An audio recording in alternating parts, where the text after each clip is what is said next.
My wife gasped when I walked in with her lover's wife at the charity gala. Then she went pale as I exposed her affair on the big screen in front of 300 guests. The room fell silent the moment my spoon rang against the champagne flute. 300 donors turned as the screen behind me lit up first, my wife and Theodore stepping into the Renaissance Hotel, then the kiss in the garage, then his hands where they had no right to be.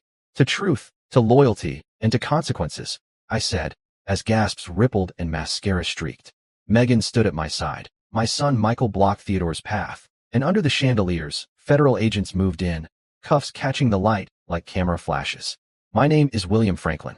I'm 44 years old, and until 6 months ago, I thought I had everything a man could want. I built my life from scratch, working my way up from a working-class neighborhood in Detroit to become one of the most successful venture capitalists in Chicago. My portfolio was worth over $50 million, and I had interests in everything from tech startups to medical device companies. Success was not just my profession, it was my identity. I met Oten during a charity auction 12 years ago. She was 29 then, a stunning brunette with emerald eyes that seemed to hold secrets I wanted to spend my life discovering. She worked as an event coordinator for high-level fundraisers.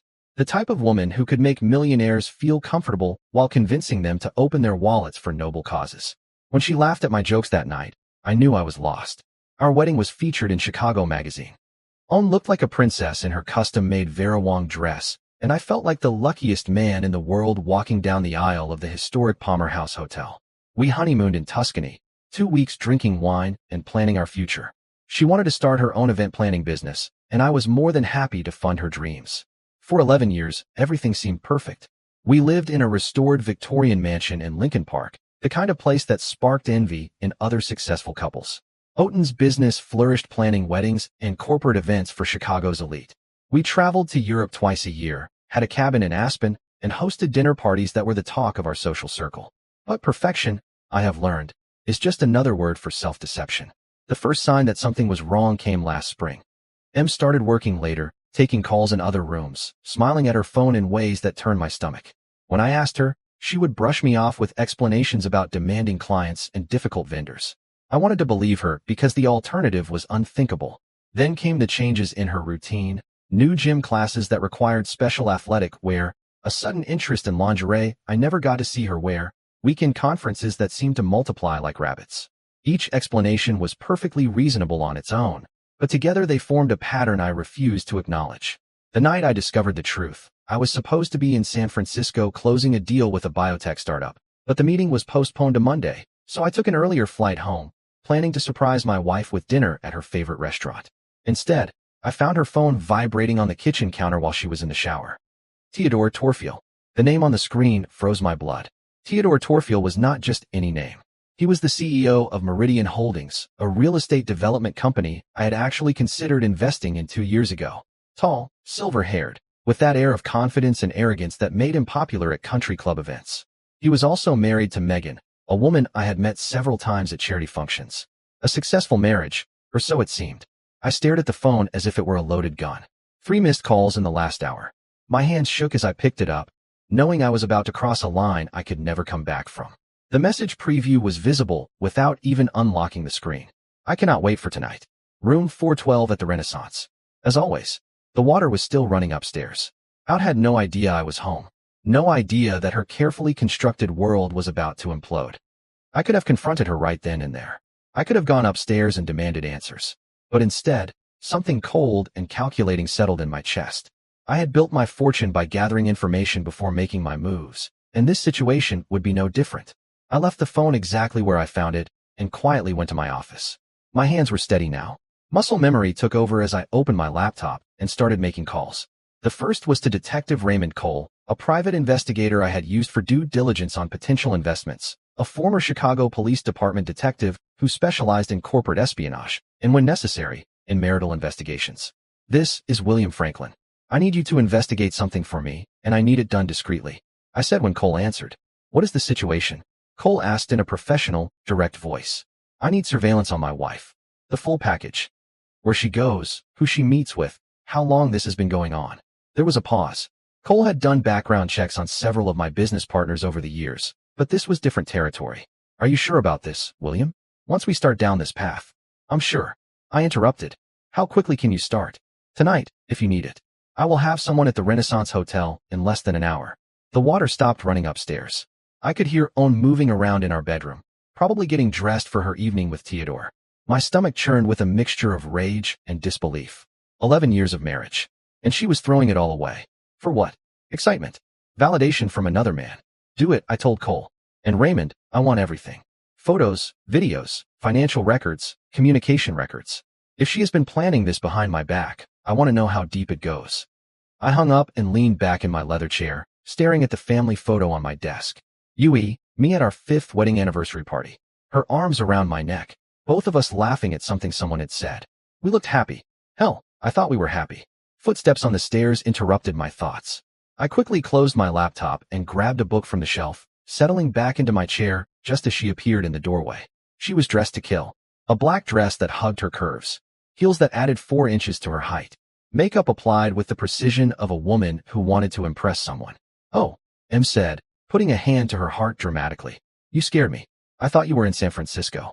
The meeting was postponed to Monday. I replied, keeping my voice casual. You look beautiful. Special occasion. Oden's smile faltered for an instant, but she recovered quickly. Client meeting. You know how demanding Mrs. Patterson can be with her daughter's wedding. I nodded, playing along with her lie. Of course. Well, do not let me keep you. I will probably turn in early anyway. She kissed me on the cheek, and for a fraction of a second, I caught a whiff of an expensive cologne that was definitely not mine. Do not wait up for me, honey. This could be a long one. After she left, I sat in my office for a long time, staring at nothing. The house felt different now, like a stage where I had been playing a part without knowing it. Every shared meal, every conversation, every intimate moment. How much of it had been real? My phone buzzed with a message from Detective Cole. Target acquired. Renaissance Hotel. Just as you said. We are in position. I poured myself 3 fingers of bourbon and tried to focus on work emails, but the words blurred. Around midnight another message came through. We have what you need. She is not coming home tonight. I did not sleep. Instead, I sat on our back deck, sipping the bourbon and planning my next moves. By dawn I had made 3 decisions that would change everything. First, I called my lawyer, David Serman. We had known each other since university, and he specialized in high-net-worth divorces for Chicago's elite. When I explained the situation, his voice turned serious. William, before we proceed, I need to ask, are you absolutely sure about this?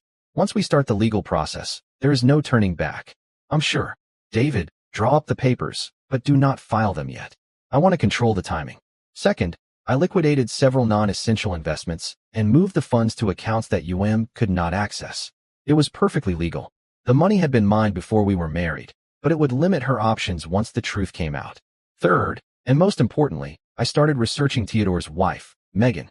If they wanted to play games, I would make sure everyone played by the same rules. Cole's report arrived via encrypted email that afternoon. The photos were devastating. Tim and Theodore entering the hotel together, leaving separately in the morning, their body language intimate and familiar. But what interested me most was the timeline. Credit card records showed this had been going on for 8 months. Not the few weeks I had initially suspected. 8 months of lies. 8 months of her coming home, kissing me goodnight, and pretending our marriage meant something. The betrayal was deeper than I had imagined. That night, Oden came home with flowers, expensive orchids that probably cost more than most people's weekly salary. Sorry about last night, she said, placing them in a crystal vase. Mrs. Patterson insisted on going over every detail twice. No problem, I replied, watching her performance with new eyes. How is the photography class going? You have not mentioned it lately. For an instant, confusion flickered across her face. She had forgotten about that particular lie. Oh, it is going well. Just basic composition stuff. Pretty boring actually. I nodded and smiled, letting her think she had gotten away with it. But inside my resolve hardened like steel. She wanted to play the doting wife while betraying everything we had built together. Fine. But she was about to learn that I did not play games, I won them. The next few weeks became an exercise in controlled fury. I maintained my normal routine. Morning workouts, business meetings, dinners with friends. All while Detective Cole's team documented every aspect of her double life. The evidence piled up, like a prosecutor's case, each piece more damning than the last. Em had become careless in her confidence. She left her laptop unlocked more often, took calls in adjoining rooms instead of hiding completely, and even brought Theodore's gifts into our home. The diamond bracelet, she claimed, was a bonus for landing a major client, purchased by Theodore 3 days before it appeared on her wrist. But the most interesting discovery came from Cole's investigation into Theodore himself. Meridian Holdings was bleeding money, propped up by increasingly desperate financing deals. Theodore was not just cheating on his wife. He was stealing from his investors, using his charm and connections to hide the fact that his company was essentially a Ponzi scheme. That is when I decided to meet Megan Torsofield. I orchestrated the meeting at a charity auction for the Children's Hospital of Chicago, an event I knew both couples would attend. Autumn was working that night, legitimately for once, coordinating the evening's logistics. Theodore would be there as a major donor, playing the part of a successful businessman while his company crumbled behind the scenes. Megan arrived alone, explaining to anyone who asked that Theodore was dealing with a business emergency. She looked elegant in a navy blue dress, but I could see the strain around her eyes, the way she clutched her champagne glass too tightly. "Megan," I said, approaching her during the silent auction. "William Franklin, we have met a few times at various events." "Of course," she replied, her smile polite but genuine. "How is Odin?"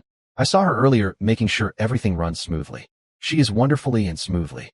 "Listen, I hope this is not too forward, but I have been considering some real estate investments. I know Theodore's company handles commercial development. Maybe we could have coffee sometime and discuss opportunities." Megan's expression shifted slightly. "I'm sure Theodore would love to talk business, but honestly, William, his schedule has been insane lately. Emergency meetings, last-minute trips. I barely see him. There was the opening I needed." "That sounds familiar. Autumn has been working crazy hours too. Sometimes I feel like I'm married to a ghost." Megan laughed, but there was sadness in her laugh. "Exactly. Theodore leaves early, comes back late, always glued to his phone. I'm starting to wonder if success is worth it when it costs you your marriage." We talked for another 20 minutes. Two spouses lamenting their absent partners. But beneath the superficial conversation, I was studying her, looking for any sign that she suspected the truth. What I found was worse than suspicion. I found a woman who had been gaslighted into believing her husband's distance was due to work pressure, not infidelity. By the end of the night, I had planted the seeds of doubt and established myself as a sympathetic ear. More importantly, I had confirmed that Megan was innocent in all of this, another victim of Theodore's deceit. As I walked to my car, I felt the weight of what was to come. Soon, for lives would be shattered, but only two people deserved it. The hardest part of justice, I was learning, was accepting that sometimes innocent people got caught in the crossfire. But Theodore and OM had made their choice. Now they would live with the consequences. 3 weeks into my investigation, Detective Cole gave me a piece of news that completely blindsided me. We met in a diner, far from prying eyes, as he slid a manila folder across the scratched Formica table. "William, there is something else you need to know. It is not directly related to your wife's affair, but it could complicate things." I opened the folder and felt the world tilt. Inside was a photo of a 19-year-old boy who looked exactly like me at that age. The same dark hair, the same jawline, the same green eyes that stared back at me from every mirror. "His name is Michael Franklin," Cole said quietly. "He lives in Milwaukee with his mother, Jennifer Franklin. She never married after you two broke up 20 years ago. Jennifer," the memory hit me like a freight train. "We dated during my senior year at Northwestern, just before I moved to Chicago to start my investment career. She was a journalism student, passionate and brilliant, but our relationship ended when I got an opportunity to work in London for 6 months. By the time I came back, she had graduated and disappeared. She tried to contact you once," Cole continued. "She sent a letter to your first investment firm when the boy was 3 years old. You never got it because you had already moved to Franklin Capital Management." My hands trembled as I studied the surveillance photos. Michael working at a coffee shop near the University of Wisconsin campus. Michael playing a pickup basketball game with friends. Michael who had my face and did not know I existed. "Does him know?" I asked. "No evidence of that. But William, there is more. The boy has been asking questions about his father. Jennifer finally told him your name last month. He has been researching you online." I closed the folder, my mind racing. A son. I had a son who had grown up without me, and I had been completely oblivious. The guilt was overwhelming, but beneath it was something else, a fierce, protective instinct I had never experienced. "I want to meet him," I said. "Are you sure? With everything else going on?" "I'm sure. Set it up."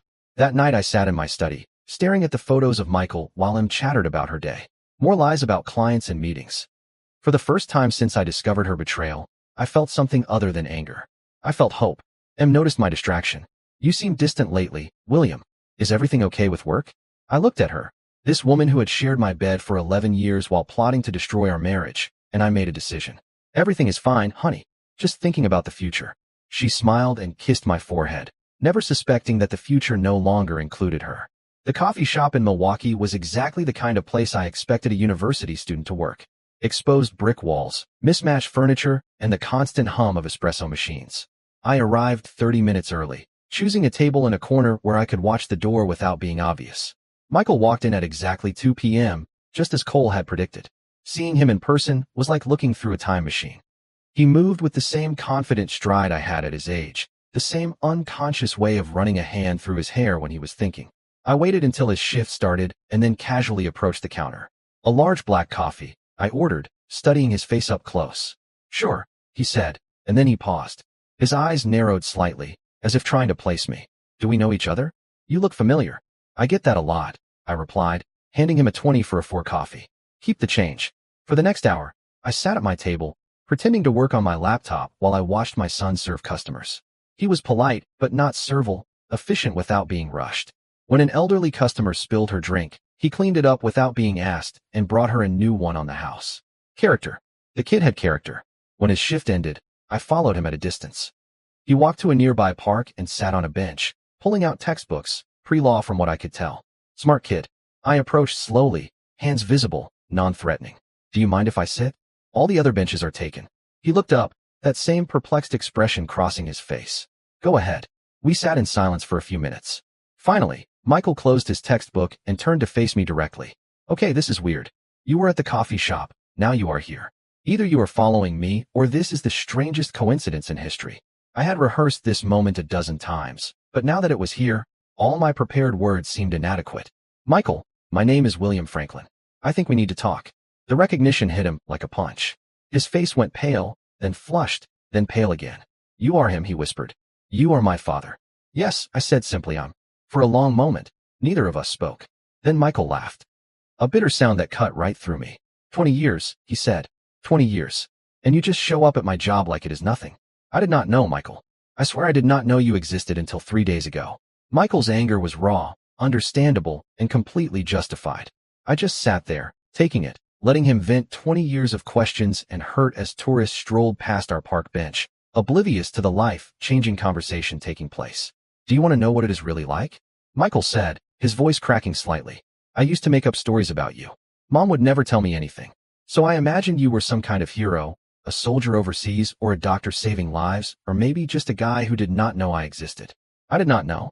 I repeated. "Michael, I swear on everything I did not know." He studied my face for a long moment. "Mom said you were ambitious. She said you cared more about money than people." "Your mother was not wrong," I admitted. "I was selfish back then, focused on building my career, on making my mark. I thought I would have all the time in the world for family later. And now," I pulled out my phone and showed him the photos Detective Cole had taken. Out my Theodore, checking into hotels, kissing in parking garages, living a lie while I was building what I thought was our future. "Now I'm learning that success does not mean anything if the people in your life are not who you think they are," I said. "I have spent 11 years married to a woman who has been betraying me for months. But finding out about you, that is not a betrayal. That is the best thing that has happened to me in years." Michael looked at the photos, his anger shifting to confusion. "Your wife is sleeping with another man," I confirmed. "For 8 months. In fact, I'm in the middle of planning my revenge." For the first time, Michael almost smiled. "Revenge? That does not sound very heroic." "No, it is not. But sometimes being a man means making tough decisions. Sometimes it means showing people that actions have consequences." We talked for 2 more hours. Michael told me about growing up without a father, how Jennifer worked 2 jobs to put him through school, his dreams of becoming a lawyer. I told him about my business, my success, and my failures as a human being. "I want to be a part of your life," I said finally. "I know I do not deserve it, and I know it will not be easy, but I want to try." Michael was silent for a long time. Then he said, "And your wife? What about her? Are you going to destroy her?" I looked at this young man, my son, and I saw something I had forgotten existed. Moral clarity, the ability to distinguish between justice and revenge. "I'm going to expose the truth," I said carefully. "What happens after that will be up to her." Michael nodded slowly. "Okay, I want to see how this plays out. But William, if you are going to be my father, you had better be the kind of man I can respect." "I will try," I promised. "It is all I can do." "Then let us start there." The next few weeks became a careful balancing act between planning my revenge and building a relationship with my son. Michael agreed to come to Chicago the weekend before the charity gala, giving us time to talk without the pressure of the public expose hanging over everything. I put him up at the Palmer House, the same hotel where Autumn and I had gotten married. The irony was not lost on either of us. "This place is incredible," Michael said as we sat in the lobby bar. Mom always said you did well for yourself, but seeing it. Money is not everything, I said, and then I corrected myself. Sorry, that probably sounds hollow coming from a guy who just put you up in a 400 a night hotel room. Actually, it sounds like something a father might say. We were making progress, slowly but surely. Michael had his mother's sharp wit and my stubborn streak, a combination that made for interesting conversations. He questioned everything I planned for the gala, forcing me to examine my motives. So you are going to humiliate your wife in front of all these rich people, he said over dinner. And then what? You could confront them in private, give them a chance to confess, and let them spin the story, make themselves the victims. Michael shrugged. Maybe, or maybe you give them a chance to do the right thing for once. I had hired Detective Cole to follow Ute that night. She was supposedly at a client meeting, but Cole's text confirmed she was at the Renaissance Hotel with Theodore. Room 412. As always, your wife is at the hotel again, Cole wrote. They just ordered room service. Looks like it will be a long night. I showed the text to Michael, who read it without expression. You could go there right now, he said. Confront them. End this tonight. I could, but I will not. I admitted. I want them to pay publicly. I want everyone who ever respected them to know what kind of people they really are. Michael finished his wine and stood up. Then you had better make sure you can live with that choice, because once you go down this road, there is no turning back. He was right, of course. In 2 days, I would be taking my wife's lover's wife to a party, and what would happen next would be absolutely brutal for everyone involved. The Chicago Children's Hospital Charity Gala was exactly the kind of event Outen lived for. Crystal chandeliers, designer gowns, and enough concentrated wealth in one room to fund a small country. I arrived with Megan Torfield on my arm, both of us playing our parts to perfection. I cannot believe I'm doing this, Megan whispered as we entered the grand ballroom of the Four Seasons. You deserve to know the truth, I replied, adjusting my cufflinks. And they deserve to face the consequences. Megan was stunning in a midnight blue gown that complemented her silver hair. We had spent the afternoon rehearsing our story. Old friends who had reconnected after Theodore and Out had been mysteriously absent from recent social events. The moment we walked in, the conversation lulled. Whispers followed us across the room like ripples in a pond. I saw Owen near the silent auction tables, her face draining of all color when she saw us together. Theodore was by the bar, his confident smile faltering as he watched his wife approach me with obvious familiarity. William, said Em, reaching us first. Her voice was steady, but I could see the panic in her eyes. What a surprise to see you here with Megan. Em, darling, I replied, kissing her on the cheek. Megan and I ran into each other last week. Since you have been so busy with work lately, I thought she might like some company tonight. How thoughtful, Megan said with a perfectly innocent voice. Em, you look beautiful. That dress is magnificent. Thank you. She managed to say, where is Theodore tonight? Business emergency, Megan lied smoothly. You know how demanding his job can be. I watched Theodore approach from the corner of my eye, his face a mask of confusion and growing alarm. He had probably expected a quiet evening with my unsuspecting wife, not a public confrontation with both spouses present. William, Theodore said, extending his hand. Good to see you and Megan. Honey, what are you doing here? William invited me, said Megan, taking his hand but not letting go of mine. Is not he charming? Since you have been working such long hours lately, he thought I might enjoy the company. The four of us stood there in a perfect tableau of deceit, each playing our assigned roles while the truth hung between us like a loaded gun. Other guests started to notice the tension, conversations turning in our direction with ill-disguised curiosity. Perhaps we should find our table, I suggested. I believe we are all sitting together tonight. The face of Em went white. Together? You did not know. I smiled. I bought a table for 10. Michael will be joining us too. Michael, Theodore asked. My son, I said, watching their faces closely. Em never mentioned him. How strange. He is very excited to meet my wife and her business associates. The evening was about to get absolutely brutal, and they had no idea just how deep the devastation would be. Michael arrived with a fashionable lateness, looking every bit the confident young man I had turned him into in just a few short weeks. He wore a perfectly tailored tuxedo and moved with the quiet authority of someone who belonged in these circles. Dad, he said, hugging me warmly before turning to the table. You must be Em. I have heard so much about you. The smile of Em was frozen in place. Michael, what a pleasant surprise. William never mentioned he had a son. 20 years of surprises, Michael retorted with intent. But we are making up for lost time now. Dinner proceeded with an excruciating politeness, each course accompanied by increasingly strained conversation. Theodore kept checking his phone, probably hoping for some business emergency that would give him an excuse to leave. Em barely touched her food. Her eyes darted from Michael to me as if she were trying to solve an impossible puzzle. Then came dessert, and with it, my moment. I stood up, tapping my champagne glass with a silver spoon. The sound echoed throughout the ballroom, drawing the attention of all 300 guests. "Ladies and gentlemen, if I may have your attention for a moment," I said. My voice carried clearly through the room's sound system. "I would like to make a toast." Autumn's hand gripped her napkin so tightly her knuckles turned white. Theodore half rose from his chair, then sat back down when he realized he had nowhere to run. "For the truth," I began, pulling out my phone and connecting it to the room's projection system, "for loyalty, and for the consequences of betrayal." The first photo appeared on the huge screen behind me. My Theodore checking into the Renaissance Hotel.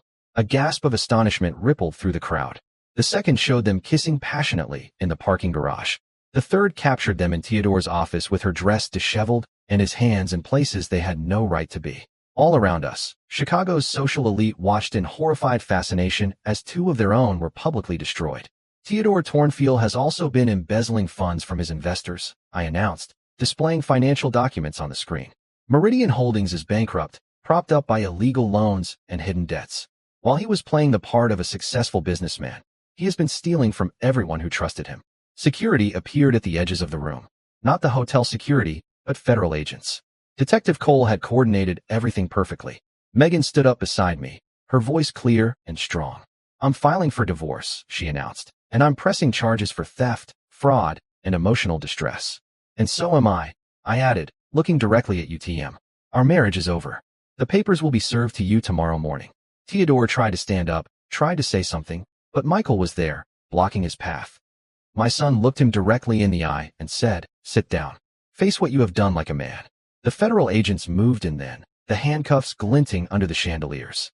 Theodore Torfield was escorted out in front of 300 witnesses, his empire crumbling with every step. Outen came to me in tears and desperation. "William, please, can we fix this?" "No," I said quietly. "We cannot, but maybe you can learn to be a better person. For your sake, I hope you do." 6 months later, I was at the same hotel, but this time for Michael's law school graduation party. He had transferred to Northwestern to be closer to me, and we had spent every weekend building the relationship we should have had from the beginning. Em was working as an event coordinator at a hotel in Milwaukee, starting over with nothing but the clothes on her back.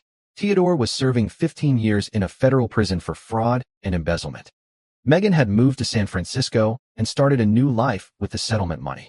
"Do you regret anything?" Michael asked, adjusting his new law school ring. I looked around, at the family I had found, at the justice I had served, at the truth I had finally told. "Absolutely nothing," I said. "Sometimes being a man means making the tough decisions. Sometimes it means showing people that actions have consequences. And sometimes," Michael added with a smile, "it means knowing when to stop and start building something better." He was right. As usual, the revenge was over. Now came the harder task, being the father I should have been from the beginning.